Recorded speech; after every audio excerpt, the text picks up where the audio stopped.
Ya, Assalamualaikum warahmatullahi taala wabarakatuh. Suara teacher clear? Mohon respon sikit. Okey. Hari ini kita akan masuk ke magnetan untuk tajuk magnet. Okey, magnet ni apa? Magnet ni dia merupakan satu mineral semula jadi yang kita jumpai dalam kerak bumi ataupun batuan yang kita panggil magnetit ataupun batu lot. Specialnya magnet ni ialah bila manusia jumpa mineral ni, dia dapat kenal pasti sifat ataupun ciri dia dapat menarik besi. Okey. Dengan itu, manusia telah mencipta magnet buatan. Magnet buatan ni merupakan batuan ciptaan manusia yang lebih kuat dan mengandungi aloi logam seperti neodymium, iaitu besi, boron dan juga aluminium. Termasuklah nikel dengan kobalt. Ini adalah mineral-mineral yang terdapat dalam magnet ciptaan manusia ni. So magnet ini dapat menarik bahan magnet seperti besi dan nikel. Bila dia dapat menarik ni, ciri ini kita panggil kemagnetan. Okey, ciri-ciri magnet ialah yang pertama dia mempunyai kutub yang kita kenal pasti dia sebagai kutub utara dan kutub selatan. Boleh menghasilkan daya magnet. Daya magnet tu adalah daya yang wujud apabila dia menarik sesuatu logam.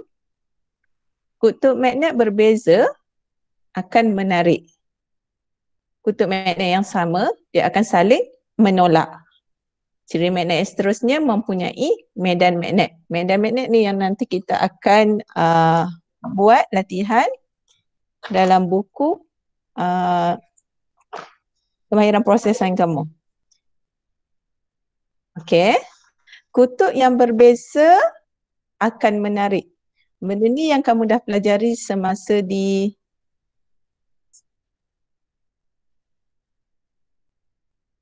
Welcome Farisha. Okey. Kutub yang berbeza akan menarik. Kamu dah pelajari daripada sekolah rendah kan? Kutub yang sama akan menolak. Okey. Apabila kita letakkan magnet pada sehelai kertas dan kita taburkan serbuk besi, dia akan menghasilkan corak begini. Ini kita akan buat di dalam makmal. Corak inilah yang menunjukkan medan magnet. Medan tu apa? Medan magnet tu adalah kawasan yang menunjukkan daya magnet yang boleh dikesan. Kita panggil medan magnet. Okey, medan magnet ialah kawasan di sekitar magnet yang mana daya magnet dapat dikesan. Okey, medan magnet ini mempunyai corak dan arah yang tertentu. Okey, nampak ada corak dan arah yang tertentu. Nampak? Bila dekat dengan kutub, dia punya corak tu nampak makin rapat. Makin hitam. Okey, ini yang kita buat di dalam makmal. Kita letak magnet bawah cardboard dan kita taburkan serbuk besi. Apabila serbuk besi ditaburkan di sekeliling magnet, akan wujud garisan medan magnet. Garisan ini menunjukkan bentuk medan magnet yang wujud pada magnet bar ni. Okey. Arah pula. Magnet ni bagaimana dia nak menunjukkan arah kutub utara ke kutub selatan? Kita menggunakan kompas. Jarum kompas akan menunjukkan arah tertentu dan dia menunjukkan arah medan magnet. So bila kita susun kompas di keliling magnet, jarum dia akan terpesong. So menunjukkan arah selatan dan arah utara. Sebab kalau pada magnet tu, di mana ada arah. Tapi bila kita letakkan kompas, okay, kita dapatlah label yang mana utara, yang mana selatan. Okay, garisan, ciri-ciri garisan magnet.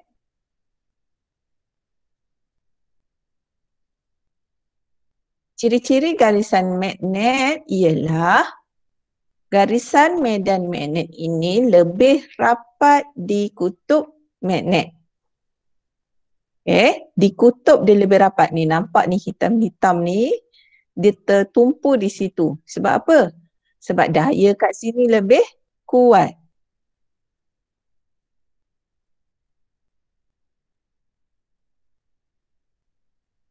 Tak ada hari ni. Rika, Farisha, Izati. Hafizuddin dah masuk? Dah ikut dah. Dah. Okey.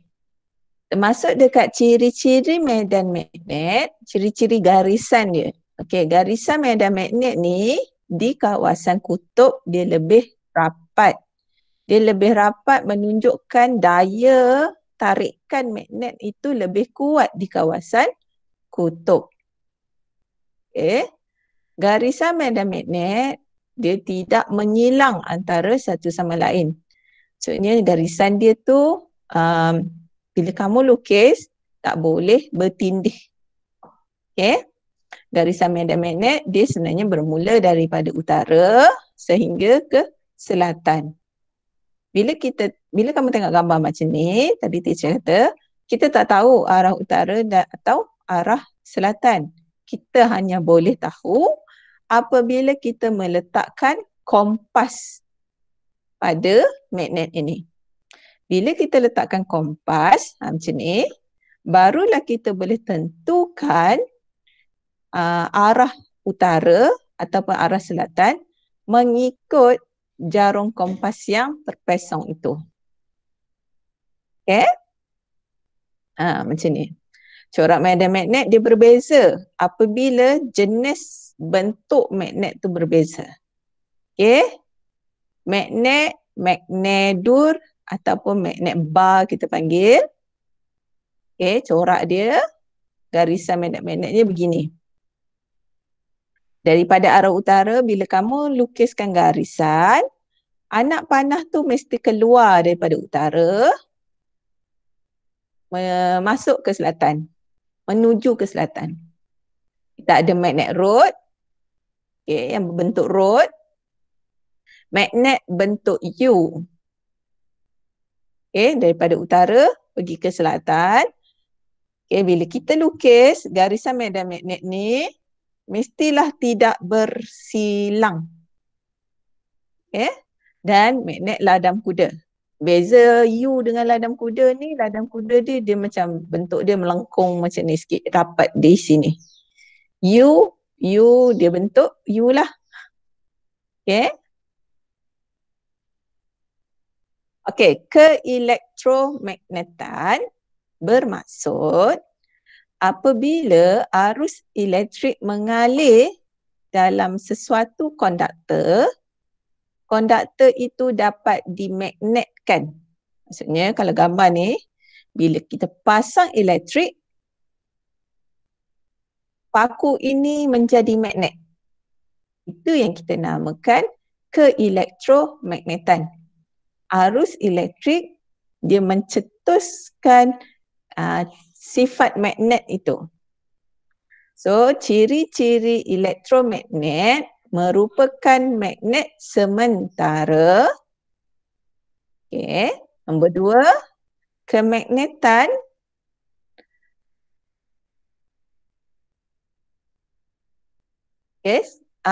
ciri-ciri elektromagnet kita ulang balik. Merupakan magnet yang sementara Sementara kerana ada arus, baru ada sifat magnet itu. Magnet akan hilang apabila arus elektrik dimatikan. Okay. Bila tak ada arus elektrik, dia tak wujud daya magnet. Mempunyai kutub utara dan juga kutub selatan. Kekuatan bertambah apabila arus bertambah. Saya ulang balik, apa itu elektromagnet? Elektromagnet tu wujud apabila ada arus elektrik. Bila ada arus elektrik, paku ini dia wujud sifat magnet. Dia boleh menarik besi. So dia bertindak sebagai magnet sementara. Magnet sementara, kita panggil sementara kerana bila ada arus, ada sifat magnet. Kalau tak ada arus, sifat magnet tu hilang. Kalau kita tambah arus, dia akan dapat menjadi magnet yang lebih kuat dan dia dapat menarik banyak klip kertas.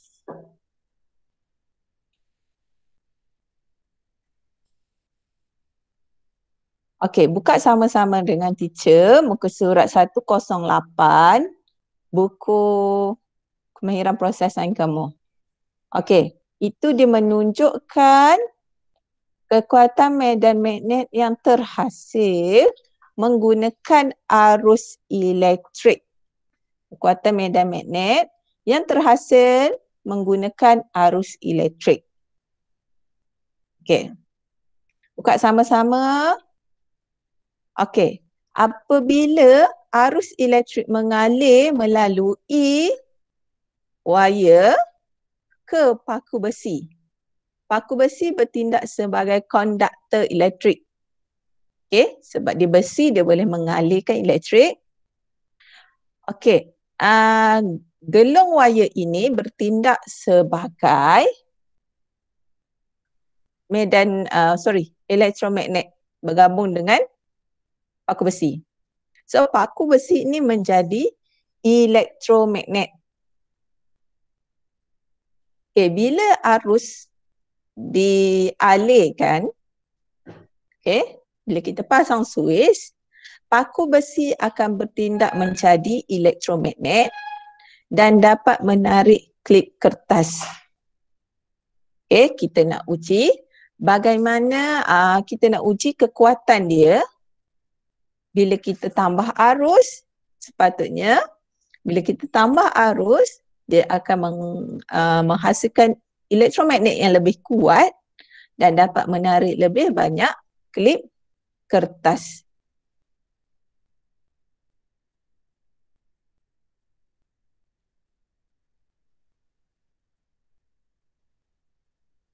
Okey, boleh?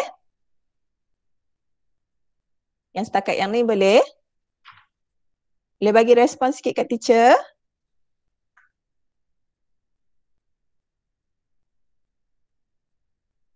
Iwani, faham?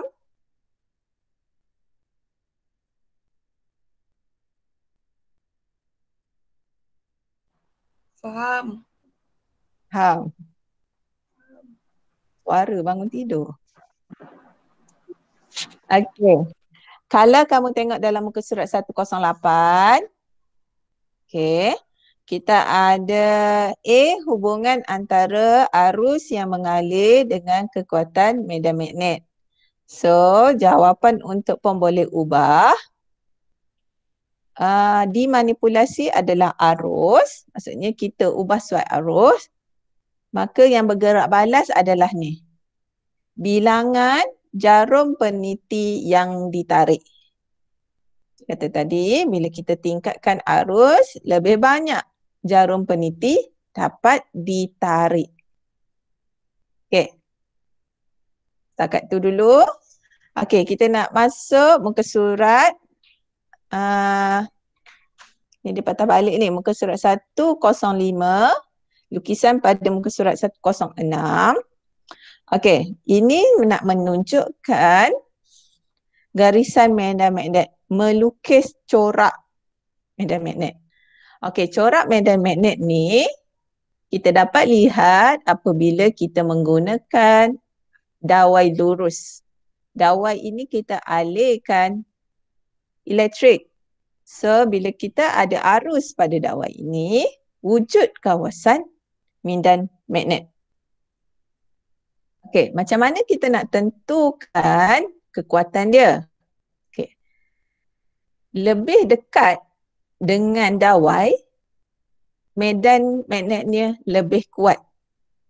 Okey. Garisan medan magnet lebih rapat apabila dekat dengan dawai yang membawa arus.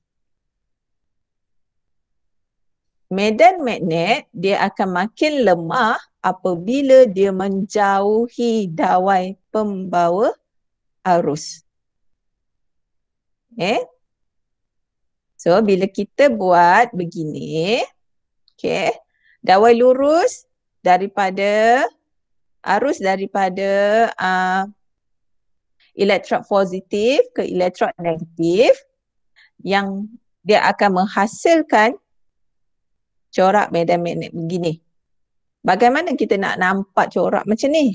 Kita guna, kalau dekat dalam makmal, kita guna serbuk besi. Dan kita letakkan kompas. Bila kita letakkan kompas, yang bulat ni adalah kompas. So jarum kompas tu, dia menunjukkan arah membulat begini. Okay.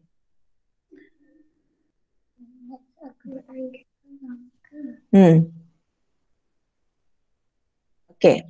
Sekiranya kita songsangkan arus, okay, corak dia akan, arah dia akan terpesong begini. Okay. Boleh ambil masa untuk lukis pada muka surat 106. Seperti yang Hajah Teacher tunjuk ni.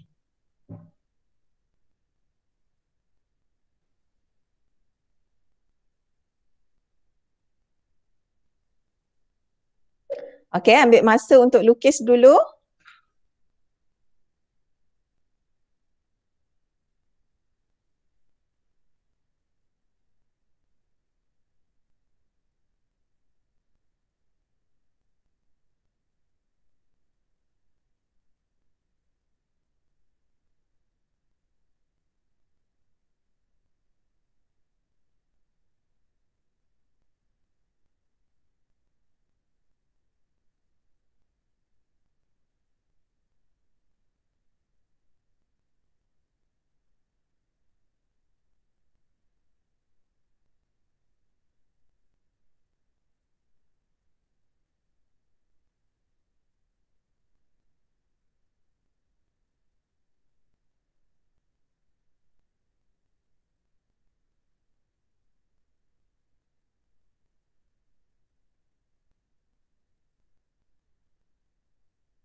Okey, dah siap semua?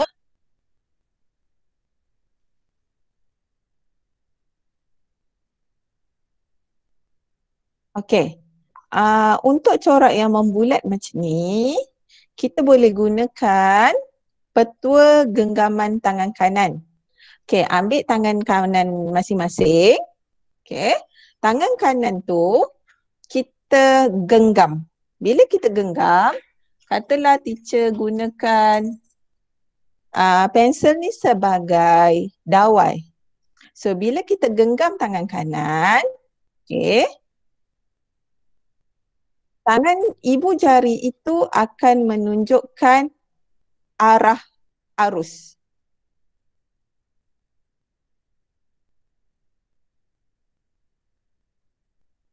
Okey? Ambil pensel, ambil pensel. Ambil tangan kanan kamu, genggam. Bila kita genggam, ibu jari akan menunjukkan arah arus. Manakala jari yang lain yang membulat itu akan menunjukkan, jari ini akan menunjukkan arah medan magnet. Okay. So bila kamu buat soalan untuk tentukan arah arus, kamu ambil genggaman tangan kanan. Kalau kita terbalikkan genggaman tangan kanan kita, okay, menunjukkan arus ke bawah, okay, dan dia punya jari lain tu membulat.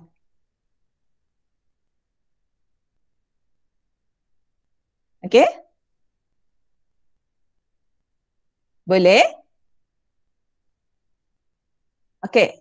Bila kita buat arah begini pula, susunan dawai gelong menembusi kertas, cardboard.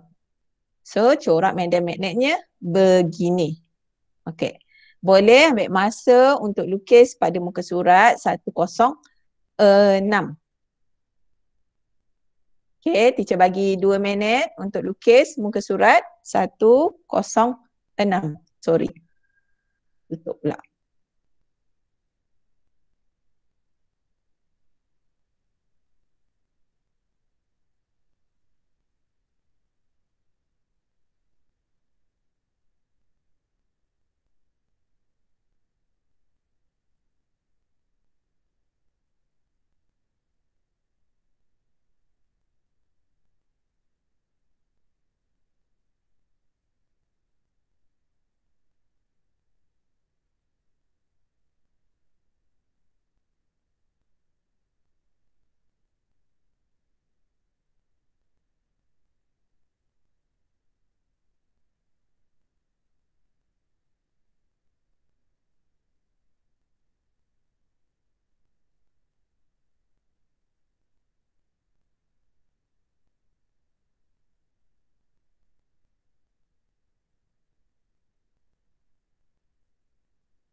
Okay, dah siap?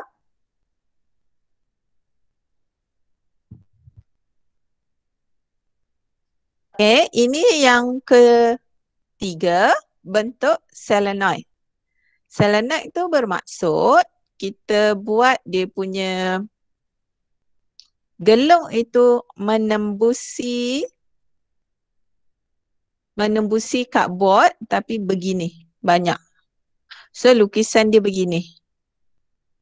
Boleh lukis pada muka surat 106 tu untuk yang solenoid.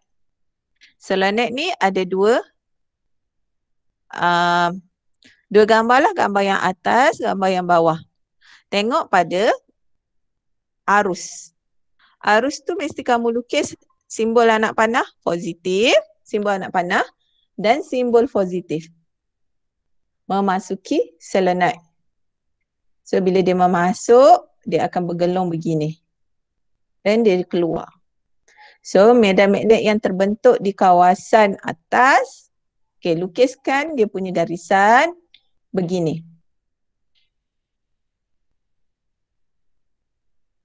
Okay, saya bagi masa 2 minit untuk lukis.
Azrin ada masalah?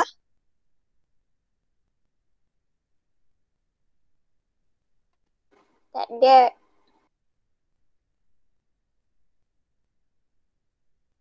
Oh, teacher tertutup, sorry.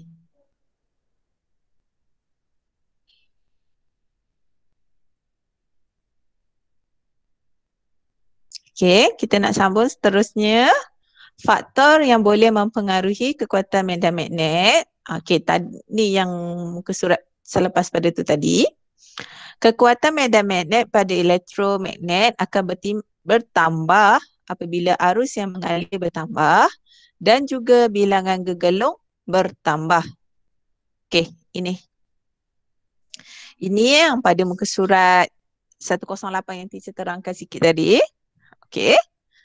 Kita gunakan rod besi yang kita lilitkan dengan dawai gegelung dan kita sambung pada riostat. Riostat ni dia mengawal arus. Okay. So bila kita tambah arus, okay, bila kita tambah arus, maka bilangan klip kertas yang tertarik bertambah. Ataupun kita tambah lilitan gegelung. Bila kita tambah lilitan gegelung, klip kertas pun lebih banyak tertarik. Kerana dia lebih kuat. Daya magnet itu lebih kuat. Okay, tandakan right bagi pernyataan yang betul. Cara untuk meningkatkan bilangan klip kertas yang boleh diangkat oleh mesin ini. Okay, apakah jawapannya?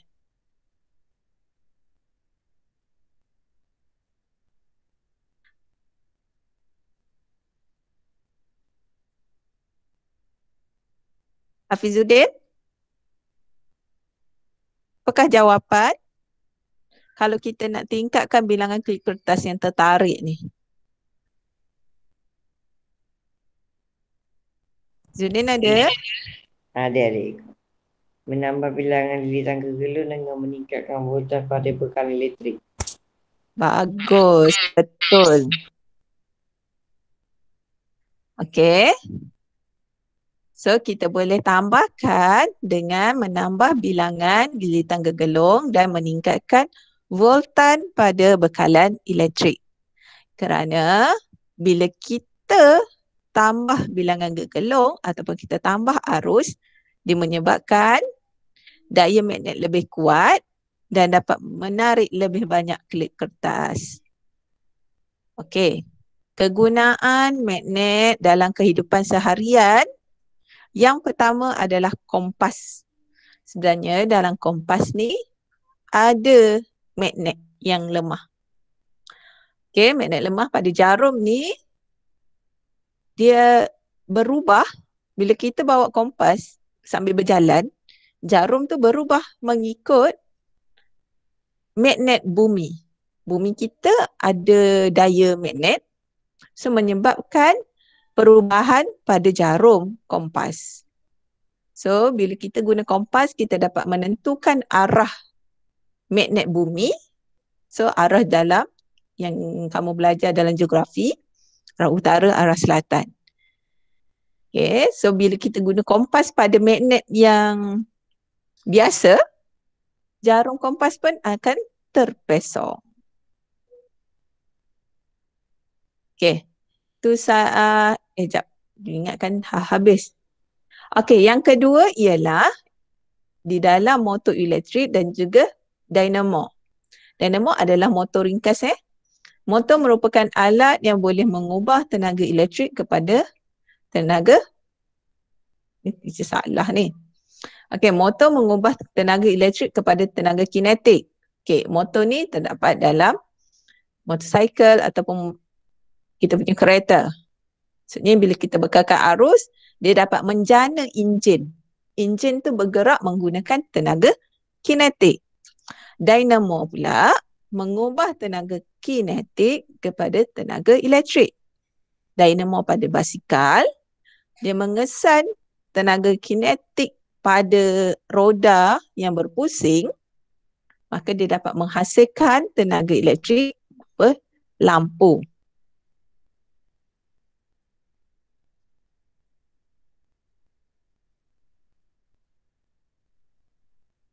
Okey.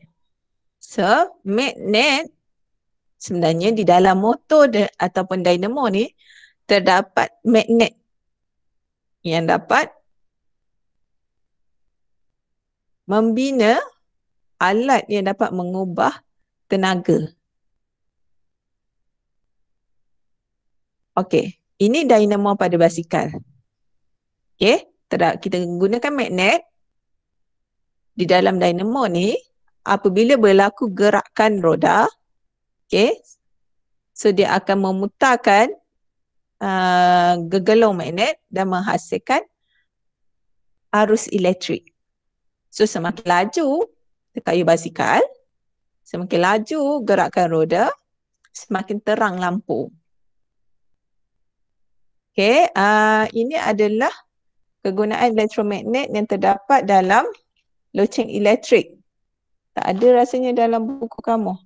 Oh, ada dalam aplikasi magnet dan keelektromagnet dalam kehidupan harian. PP6. Muka surat 110. Okay. Kamu boleh pilih aplikasi magnet yang mana untuk diterangkan. Macam yang teacher terangkan sekarang. Okey, loceng elektrik. Loceng elektrik, okey, dia bertindak menggunakan magnet juga. Elektromagnet. Sebab switch yang kita tekan itu, bila kita tekan switch, dia akan melengkapkan litar. Bila litar menjadi lengkap, arus mengalir, menyebabkan pemukul loceng tu tercetus. Okay? Dan mencetuskan, dia membunyikan loceng.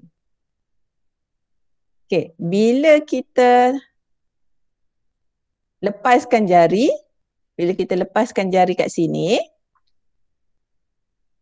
switch tu akan terputus, arus tak mengalir. Bila arus tak menjadi litar tu tak lengkap, arus tak mengalir, okey, loceng tidak berbunyi. Okey, itu saja untuk hari ini.